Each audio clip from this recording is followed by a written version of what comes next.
Hello viewers, இன்னைக்கு நம்ம பார்க்க போறது ப்ளீச் எபிசோட் 4 பார்ட் 2.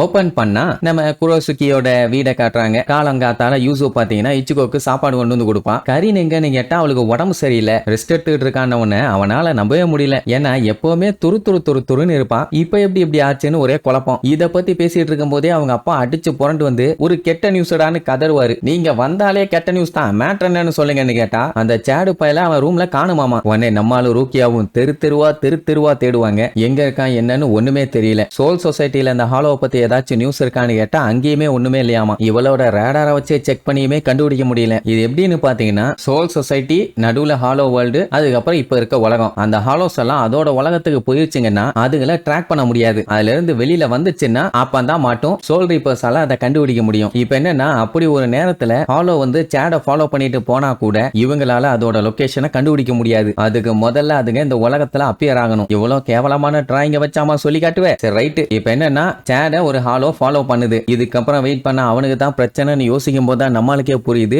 அவங்கிட்ட தான் அந்த பேர்டும் இருக்குது. சோ அதை எந்த சோல் வந்து பொசஸ் பண்ணி இருக்குதோ அதை கண்டுபிடிச்சா போதும்னா அதுக்கு பாசிபிளே இல்லம்பா. பரவாயில்லன்னு சொல்லிட்டு பையன் கண்ண முடிய அவனோட பவரை யூஸ் பண்ணுவான். அதை பார்த்துட்டு அவளே அசந்துருவான். அதே நேரம் சேட காட்டுறாங்க. அவன் பாத்தீங்கன்னா அந்த பேர்டை தூக்கிட்டு ஏதோ ஃபேக்டரிக்குள்ள வந்திருப்பான். அந்த பேர்டு அவனுக்கு ரொம்ப தேங்க்ஸ் சொல்லும். அது மட்டும் இல்லாம மன்னிப்பும் கேட்கும். ஏன்னா இது ஒரு பேட் லக்கான பேர்டுன்னு எல்லாருமே விட்டுட்டு போயிட்டாங்க. இவனுமே அந்த மாதிரி விட்டுட்டு போவான்னு பார்த்தா போக மாட்டேன்ட்டான். இதை முன்னாடியே அது சொல்லி இருக்கணும். ஆனா அது சொல்லல. மத்தவன் சொல்லிதானே இவனுக்கே தெரியும். அதனால நான் சொல்லாம விட்டதுக்கு நீ மன்னிச்சிருங்கன்னு சொல்லும். அதை பத்தி எல்லாம் கவலைப்படாதன்னு சொன்னா, இல்ல இனி எங்கேயாச்சும் விட்டுட்டு நீ மறந்துருங்க, தேவையில்லாம உங்களுக்கு தான் பிரச்சனைன்னு சொன்னா அதெல்லாம் முடியாதுன்னு சொல்லுவான். அது அப்படியே ஃபீல் பண்ணும், சே நமக்காண்டி இவ்வளவு கஷ்டப்படுறானேன்னு. அதே நேரம் கரீனோட நிலைமை பாத்தீங்கன்னா ரொம்ப மோசம். அவளுக்கு அப்படியே வேர்த்து ஊத்திக்கிட்டு இருக்குது. அந்த பேர்டை வச்சு காட்டுவாங்க. ஏதாச்சும் லிங்க் இருக்கா என்னன்னு தெரியல. அவ என்ன பண்ணுவா, நான் சீக்கிரமா இந்த விஷயத்தை இச்சுகோ கிட்ட சொல்லி ஆகணும்னு ஏதோ ஒரு விஷயத்த சொல்றதுக்காக முடியாம தடுமாறி அங்க இருந்து கிளம்புவான். இங்க ரூக்கியா பாத்தீங்கன்னா நம்மால பவரை பார்த்துட்டு மிரண்டுட்டான். இன்னொரு மேட்டர் என்னன்னா இப்ப இவங்க ட்ராக் பண்ணிட்டு இருக்கிறது ரொம்ப வீக்கான சோல். அதை வந்து இவளால எல்லாம் சென்ஸ் பண்ண முடியாது. அதுவும் டிஸ்டன்ஸ் ரொம்பவும் ஜாஸ்தியா இருந்துச்சுன்னா வாய்ப்பே இல்லை. ஆனா நம்ம பையன் இதை பண்றான்னு ஆன்னு பாப்பா.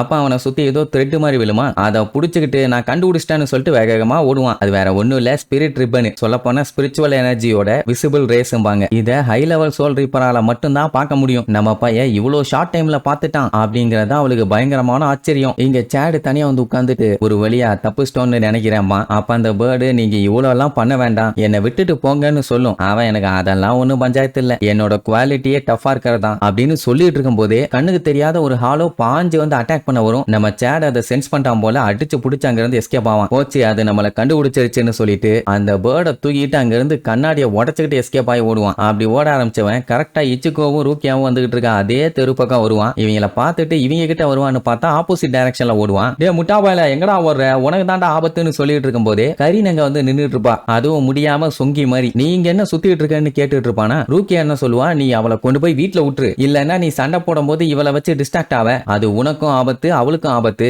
நான் போய் காப்பாத்துறேன்பா. அதெல்லாம் முடியாதும்பா, அவ புரிஞ்சுக்க, அப்பதான் தடுக்க முடியும்பா. ஆனா பிரச்சனையே அங்கதான். ஏன்னா இவகிட்ட ஹாலோ கூட சண்டை போற அளவுக்கு தேவையான பவர் இல்ல. இந்த டைம்ல ஏதாச்சும் கிறுக்குத்தனமா பண்றேன்ட்டு போனான்னா அது அவ உசுருக்கே ஆபத்து. அதனால வேண்டான்னு சொன்னா கேட்க மாட்டான். வேற வழி இல்ல, நான் கவலைப்பட்டுலாம் உட்கார முடியாது, பேசிட்டு இருக்க டைம் இல்லன்னு கிளம்பிடுவான். நம்ம பையன் கரீனை தூக்கிட்டு வேகமா வீட்டுக்கு ஓடுவான். போகும்போது என்னாச்சு கரீன், உனக்கு இது உன்ன மாதிரியே இல்லையே, ஏதாச்சும் பிரச்சனையான்னு கேட்டா, நான் பார்த்தேன் நேத்து நைட்டு ஒரு ஸ்பிரிட்டோட மெமரிஸ் அந்த பேரக்கீட்ட பொசஸ் பண்ணி இருக்குது. மேபி எனக்கும் அதுக்கும் ஏஜ் டிஃபரன்ஸ் கம்மியா தான் இருக்கும்னு நினைக்கிறேன். அந்த சைல்டோட ஸ்ட்ராங்கஸ்ட் மெமரி என் மேல ஃப்ளோ ஆச்சு. என்ன மேட்டர்னு பாத்தீங்கன்னா அந்த சைல்டு கண்ணு முன்னாடியே அதோட அம்மாவை கொண்டிருக்காங்க. அந்த குழந்தைய எப்படியாச்சும் காப்பாத்திச்சுக்கோ காப்பாத்துன்னு சொல்லிட்டு அப்படியே கதறுவான். இங்க கரீன் என்னதான் வேகமா ஓடினாலும் அவன் கிட்ட நெருங்க முடியல. அது இப்ப மனுஷ ஃபார்ம்ல இருக்கான்ல, அதான் கஷ்டமா இருக்குது. இல்லன்னா எப்போ அவனை பிடிச்சிருப்பான். நம்ம ரிசர்ச் டீம்ல இருக்கவங்க இந்த கிகை ஃபார்மோட பவரை கொஞ்சம் இன்க்ரீஸ் பண்ணா என்ன, நார்மல் ஹியூமன் பீயிங் மாதிரியே இருக்குது. ஓடுனா எனக்கு மூச்சு வாங்குது. அந்த டைம் திடீர்னு ஒரு வாய்ஸ்,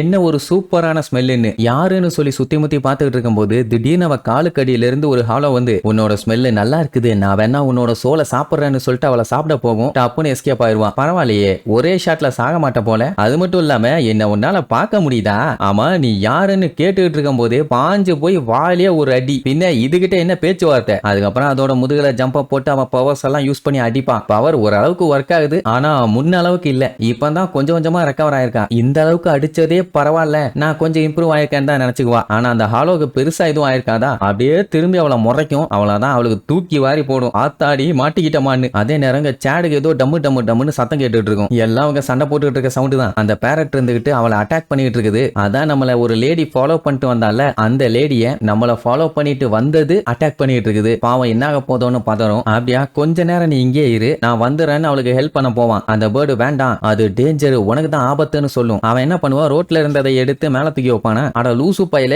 என்னைய கார் ஏத்தி எனக்கு டேஞ்சர்னு சொல்லல, உனக்கு தான் ஆபத்து, உன்னால அந்த கோஸ்ட பார்க்க முடியாது, உன்னை ஏதாச்சும் பண்ணிரும் சொன்னா கேளு கேளுன்னு கத்தும். ஆனா நம்ம பையன் கண்டுக்காம அவன் பாட்டுக்கு ஹெல்ப் பண்ண போவான். இங்க இவ என்னென்னமோ வளைச்சு வளைச்சு அடிச்சு பார்த்துட்டா, அவ பவர்ஸ் யூஸ் பண்ணி பார்த்துட்டா, அது மேல ஒரு சின்ன ஸ்கிராட்ச் கூட விழல. அது கிண்டல் பண்ணும், எனக்கு இந்த ட்ரிக் எல்லாம் தெரியுமா, இது சோல் ரீப்பரோட ஸ்பெல் தானே, எனக்கு தெரிஞ்ச அவங்க எல்லாம் ஸ்ட்ராங்கா இருப்பாங்களே, நீ என்ன இவ்வளவு வீக்கா இருக்க அப்படின்ட்டு மறுபடியும் அட்டாக் பண்ண தான் போகும். அவளுக்கும் இப்பதான் தெரியுது அவளோட கிடோ வந்து இன்னுமே கம்ப்ளீட்டா ரெக்கவர் ஆகல. அதாவது அவளோட ஸ்பெல் பவர் அதிகமா யூஸ் பண்ணி அடிக்கிற அளவுக்கு ரெக்கவர் ஆகல. நீ சோல் ரீப்பரா இருந்ததுனால தான் உன்னோட ஸ்மெல் இவ்வளோ எம்மியா இருக்குதா. நான் இது வரைக்கும் அந்த சைல்டுக்கு ஹெல்ப் பண்ண வந்த 2 சோல் ரீப்பரை சாப்பிட்டிருக்கேன், ரொம்ப டேஸ்டியா இருந்தாங்க. அடுத்து நீதான்னு சொல்லுமா. எது அந்த சைல்டா? அப்படின்னா நீ அந்த பேரக்கீட்ட சொல்றியான்னு கேட்டா, ஆமா அதே தான் சொல்லுமா. அப்படின்னா நீ அந்த சோலை சேஸ் பண்ணிட்டு இருக்க, எதுக்காகன்னு கேட்டா, நீ வேணா உன்னை நீ சாப்பிட விடு, நான் வேணா உனக்கு சொல்றேன்னு சொல்லும். அவளுக்கு கடுப்பா இருக்கும் இந்த ஹாலோ கிட்ட பேசிட்டு இருக்கிறது. அதே நேரம் இங்க கரீனோட நிலைமையும் ரொம்ப மோசம். அவன் என்ன சொல்லுவானா, இப்ப அந்த பையன் பாஸ் ஓவர் ஆனான்னா அவனால அவங்க அம்மாவை பார்க்க முடியும். அந்த பேரக்கீட்டு கிட்ட இருக்க சின்ன பையன் கிட்ட நீ தனியா இல்லன்னு சொல்லுங்க, அவனை காப்பாத்து ப்ளீஸ் இச்சிக்கோன்னு சொல்லி கெஞ்சுவான். பிரச்சனை பெருசாயிட்டு இருக்கேன்னு சொல்லி நம்ம பையன் அப்படியே சீரியஸ் ஆவான். சரி இனி இதுக்கப்புறம் அந்த டேஞ்சரான டேமேஜான ஹாலோவை நம்ம ஆளுக போட்டு தள்ளி அந்த சின்ன பையனை காப்பாத்துறாங்களா இல்லையான்னு அடுத்தடுத்த எபிசோட்ல பார்க்கலாம். டாடா.